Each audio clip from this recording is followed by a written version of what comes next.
ನಮಸ್ಕಾರ ಸ್ನೇಹಿತರೆ, BPL card ಇದ್ದಂತವರಿಗೆ ಪ್ರತಿ ತಿಂಗಳು ಕೂಡ 1,000 ದುಡ್ಡು ಜಮಾ ಆಗ್ತಾ ಇದೆ. ಅದು ಹೊಸದೊಂದು ಯೋಜನೆಯನ್ನ ಇಲ್ಲಿ ಕೇಂದ್ರ ಸರ್ಕಾರ ಜಾರಿ ಮಾಡ್ತಾ ಇದೆ. ಹಾಗಾದ್ರೆ ಈ ಒಂದು ಯೋಜನೆಯಲ್ಲಿ BPL ರೇಷನ್ ಕಾರ್ಡ್ ಇದ್ದಂತವರಿಗೆ ಪ್ರತಿಯೊಬ್ಬ ಕುಟುಂಬದವರಿಗೆ 1,000ದಂತೆ ಪ್ರತಿ ತಿಂಗಳು ಕೂಡ ಜಮಾ ಆಗತ್ತೆ ಅಂತ ಹೇಳಿಕೆಗಳು ಕೇಳಿ ಬರ್ತಾ ಇದೆ. ಸೊ ಹಾಗಾದ್ರೆ ಈ ಒಂದು ಯೋಜನೆ ಯಾವುದು, ಇದಕ್ಕೆ ಅಪ್ಲಿಕೇಶನ್ ಹೇಗೆ ಹಾಕ್ಬೇಕು ಎಲ್ಲವನ್ನ ನೋಡ್ತಾ ಹೋಗೋಣ.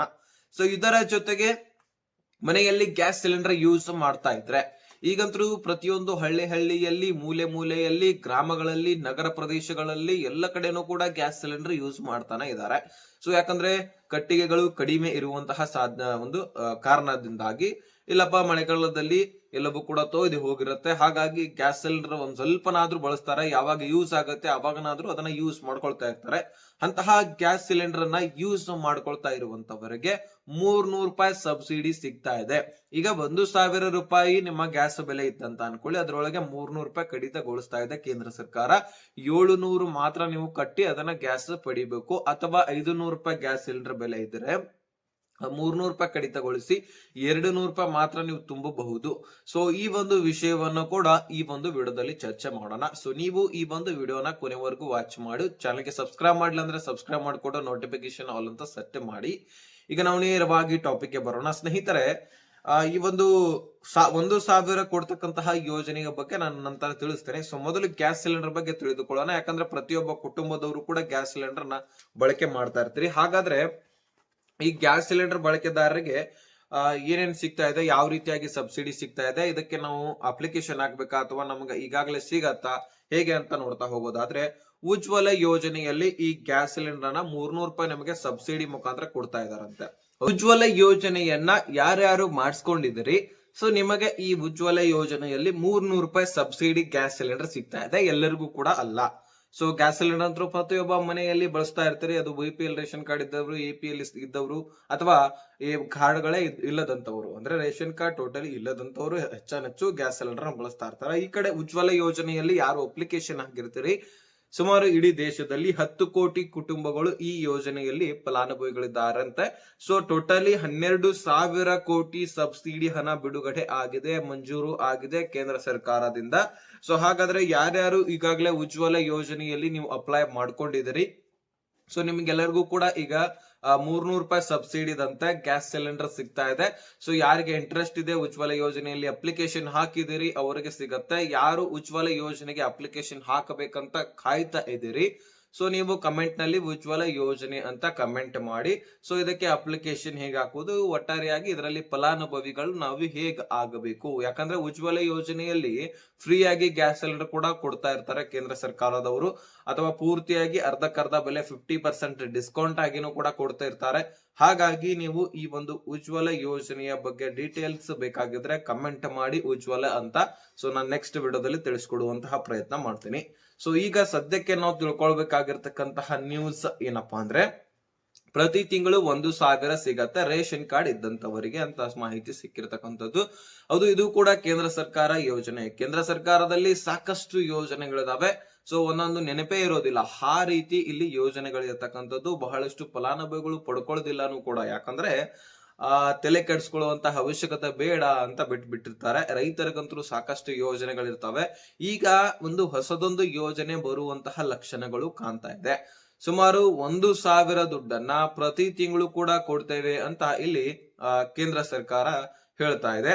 ಅದರ ಜೊತೆಗೆ ಈಗ ಅಕ್ಕಿ ಕೂಡ ಕೊಡುವಂತಹ ಸಾಧ್ಯತೆ ಇದೆ ಅಂತ ಕೇಳಿ ಬರ್ತಾ ಇದೆ. ಹೌದು, ಈ 1,000 ಕೊಡ್ತೇವೆ, ಅಥವಾ ಅದರ ಜೊತೆಗೆ ಅದರ ಬದಲಾಗಿ ನಾವು ವಸ್ತುಗಳನ್ನ ಕೊಡ್ತೀವಿ ಅಂತ ಸ್ಪಷ್ಟನೆಯನ್ನ ಸಿಕ್ಕಿರ್ತಕ್ಕಂಥದ್ದು. ಈಗಾಗಲೇ ಕೇಂದ್ರ ಸರ್ಕಾರದಿಂದ 5 ಕೆಜಿ ಅಕ್ಕಿಯನ್ನ ನೀವೆಲ್ಲರೂ ಕೂಡ ಪಡ್ಕೊಳ್ತಾ ಇದ್ದೀವಿ. ಹೇಗಂದ್ರೆ ನ್ಯಾಯ ಬೆಲೆ ಅಂಗಡಿ ಮುಖಾಂತರ 10 ಕೆಜಿ ಅಕ್ಕಿ ರಾಜ್ಯ ಸರ್ಕಾರ ಕೊಡ್ತಾ ಇಲ್ಲ, 5 ಕೆಜಿ ಕೇಂದ್ರ ಸರ್ಕಾರ ಕೊಡ್ತಾ ಇದೆ.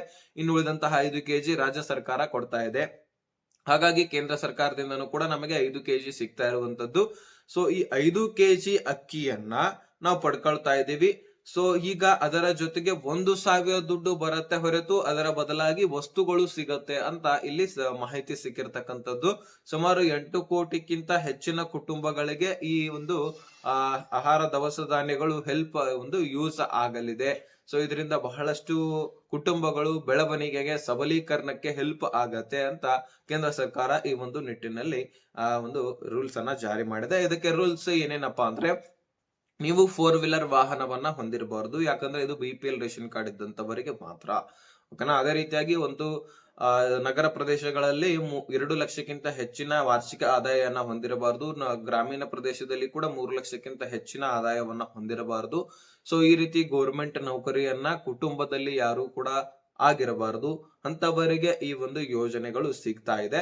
ಸೊ ನಗರ ಪ್ರದೇಶಗಳಲ್ಲಿ 1,000 ಚದರ ಮೀಟರ್ ಅಷ್ಟು ಮನೆ ಏನಾದ್ರೂ ಇದ್ದೆ, ಸ್ವಂತ ಮನೆ, ಸೊ ಅಲ್ಲಿ ನೀವು ವಾಸವಾಗಿರಿ ಅಥವಾ ಅದನ್ನ ಬಾಡಿಗೆನಾದ್ರೂ ಕೊಟ್ಟಿರಿ, ಒಟ್ಟಾರೆಯಾಗಿ ನಗರ ಪ್ರದೇಶಗಳಲ್ಲಿ ಒಟ್ಟೆ ನಿಮ್ ಸ್ವಂತ ಮನೆ ಇದ್ದಿದ್ದೆ ಆದ್ರೆ ನಿಮ್ಗೂ ಕೂಡ ಈ ಒಂದು ಯೋಜನೆ ಸಿಗೋದಿಲ್ಲ.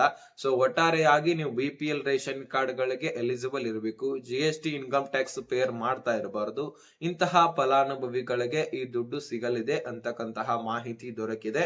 ಈ ದುಡ್ಡು ಬರಬಹುದು ಅಥವಾ ಇದರ ಬದಲಾಗಿ ವಸ್ತುಗಳು, ಉದಾಹರಣೆಗೆ ಬೇಳೆಕಾಳುಗಳು, ಗಾಣದ ಎಣ್ಣೆ ಅಂದ್ರೆ ಅಡುಗೆ ಎಣ್ಣೆ, ಅಡುಗೆಯಲ್ಲಿ ಯೂಸ್ ಮಾಡ್ತೀರಿ ಆ ಒಂದು ಎಣ್ಣೆ, ಅಥವಾ ಈ ಸಕ್ಕರೆ, ಉಪ್ಪಾಗಿರ್ಲಿ, ಈಗ ರಾಜಸ್ಥಾನದಿಂದ ಟ್ರೆಂಡರ್ ಮುಖಾಂತರ ತರಿಸಿ ಎಲ್ಲ ಕೂಡ ಸರಬರಾಜು ಮಾಡಬಹುದು.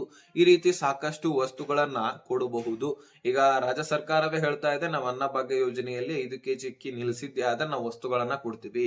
ಉದಾಹರಣೆಗೆ ಉಪ್ಪು ಆಗಿರ್ಲಿ, ಸಕ್ಕರೆ ಆಗಿರ್ಲಿ, ಬೇಳೆಕಾಳುಗಳಾಗಿರ್ಲಿ, ಕಡಲಿ ಬೇಳೆಗಳಾಗಿರ್ಲಿ, ಗಾಣದ ಎಣ್ಣೆ ಆಗಿರ್ಲಿ, ಈ ರೀತಿ ನಾವು 5-6 ಐಟಮ್ಸ್ ಗಳನ್ನ ನಾವು ವಸ್ತುಗಳನ್ನ ಕೊಡುವಂತದ್ದು ಅಂತ ಹೇಳಿದ್ರು. ಅದೇ ರೀತಿಯಾಗಿ ಕೇಂದ್ರ ಸರ್ಕಾರವು ಕೂಡ ವಸ್ತುಗಳನ್ನ ಕೊಡುತ್ತೆ ಅಥವಾ 1,000 ದುಡ್ಡನ್ನ ಕೊಡಬಹುದು. ಆದ್ರೆ ಇದು ಇನ್ನೂ ಕೂಡ ಜಾರಿಯಾಗಿಲ್ಲ. ಇದು ನಿಮ್ಮ ಗಮನದಲ್ಲಿರ್ಲಿ. ಬಹಳಷ್ಟು ಜನರು ಕೇಳ್ತಾ ಇರ್ತಾರೆ, ಜಾರಿ ಆಗಿದೆ, ಅಪ್ಲಿಕೇಶನ್ ಹಾಕಬೇಕಾ ಅಂತ ಹೇಳ್ಬಿಟ್ಟು. ಇಲ್ಲ, ಇನ್ನೂ ಕೂಡ ಜಾರಿ ಆಗಿಲ್ಲ. ಜಾರಿ ಆಗುವಂತಹ ಸಾಧ್ಯತೆ ಇದೆ, ಆದ್ರೆ ಬಹುತೇಕ ಡೌಟು. ಕಾಯ್ದು ನೋಡಬೇಕಾಗಿದೆ. ಒಟ್ಟಾರೆಯಾಗಿ ಇನ್ನು ಕೂಡ ಕೇಂದ್ರ ಸರ್ಕಾರ ಒಂದು ಅಧಿಕೃತ ಘೋಷಣೆಯನ್ನ ಮಾಡಿಲ್ಲ. ನಾವು ಜಾರಿ ಮಾಡ್ತಾ ಇದೀವಿ, ಈ ದಿನಾಂಕದಂದು ಅಪ್ಲಿಕೇಶನ್ ಹಾಕಬಹುದು, ಈ ರೀತಿ ಏನ್ ಕೊಟ್ಟಿಲ್ಲ. ಆದ್ರೆ ಒಂದು ಮಾಹಿತಿ ಇಲ್ಲಿ ಕೊಟ್ಟಿರ್ತಕ್ಕಂಥದ್ದು, ಈಗ ಸಚಿವರು ಈಗ ಸೌದಗಳಲ್ಲಿ ಈಗ ಮಾತನಾಡ್ತಿರ್ತಾರಲ್ಲ, ಅಂತಹ ಸಂದರ್ಭದಲ್ಲಿ ಹೇಳಿಕೆಯನ್ನ ಕೊಟ್ಟಿರ್ತಕ್ಕಂಥದ್ದು. ಇದನ್ನ ನಾವು ಕಾಯ್ದು ನೋಡ್ಬೇಕಾಗಿದೆ. ಅತಿ ಶೀಘ್ರದಲ್ಲಿ ಬರುವಂತಹ ಸಾಧ್ಯತೆಗಳು ಕೂಡ ಎಲ್ಲ ಕೂಡ ಇದೆ. ಆದ್ರೆ ನಿಮ್ಮ ರೇಷನ್ ಕಾರ್ಡ್ಗಳು ಎಲಿಜಿಬಲ್ ಇರಬೇಕು. ನೀವು ರೇಷನ್ ಕಾರ್ಡ್ಗಳಿಗೆ ಎಲಿಜಿಬಲ್ ಇದ್ರೆ ಮಾತ್ರ ಇಂತಹ ಯೋಜನೆಗಳು ಸಿಗುವಂತದ್ದು. ಸೊ ನೀವು ಎಲಿಜಿಬಲ್ ಇದ್ದೀರಾ ಅಂತ ಹೇಳ್ಬಿಟ್ಟು ಇರ್ಲಿಲ್ಲ ಅಂದ್ರೂ ಅಪ್ಲಿಕೇಶನ್ ಹಾಕಿ ನೀವು ಪಡ್ಕೊಳ್ತಾ ಹೋದ್ರೆ ಸಿಗೋದಿಲ್ಲ. ಅದಕ್ಕೆ ಡಾಕ್ಯುಮೆಂಟ್ಸ್ ವೆರಿಫಿಕೇಶನ್ ಕೂಡ ಆಗ್ತವೆ. ಈಗಾಗಲೇ ಸಾಕಷ್ಟು ಯೋಜನೆಗಳಲ್ಲಿ ರೇಷನ್ಸ್ ಕಾರ್ಡ್ ಗಳನ್ನು ಕೂಡ ರದ್ದು ಮಾಡಲಾಗ್ತಾ ಇದೆ. ಇದೆಲ್ಲವೂ ಕೂಡ ನಡೆಯುತ್ತೆ. ಯಾರು ಎಲಿಜಿಬಲ್ ಇರ್ತೀರಿ ಒಟ್ಟಾರೆಯಾಗಿ ಅಂತವರಿಗೆ ಮಾತ್ರ ಯೋಜನೆಗಳು ಸಿಗುವಂತಹ ಸಾಧ್ಯತೆ ಈಗಿನ ಸಂದರ್ಭದಲ್ಲಿ ಇದೆ.